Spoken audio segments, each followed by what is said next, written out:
喂，靚女，呢個係咩餸啊？呢個係我哋個招牌奶油螺絲蝦。嚇！但係我好似冇點呢個餸喎。啊，單上面未有㗎。我一個人邊有可能落3個餸啊？食都食唔晒啦。但係你啱啱打電話時同你落實咗㗎。好好，唔同你嘈，你去查監控。好嘅。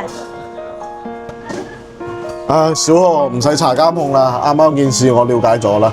點解啊？炮哥明明同佢落實咗，依家係話冇掂。你喺客戶打電話嘅時候催佢落單，一心不能二用啊！然後老細同你對下嗰單睇下啱唔啱？啊，得啦，快啲攞。第二，俾你查到監控咯，同佢當面對質，咁佢咪冇面，下次就唔會嚟咯。咁點算啊，炮哥？咁我嚟處理啦。老細，唔好意思，啱啱咧服務員上錯，然之後呢個係我哋招牌奶油螺絲蝦，想你幫我哋評價下佢嘅味道點。我頭先可能係我打電話冇注意落咗個單，我試咗，幾唔錯，好鮮甜。咁有你咁嘅評價，咁就唔阻你啦，你慢慢食，我等陣將個單取消咗佢。好，唔該晒。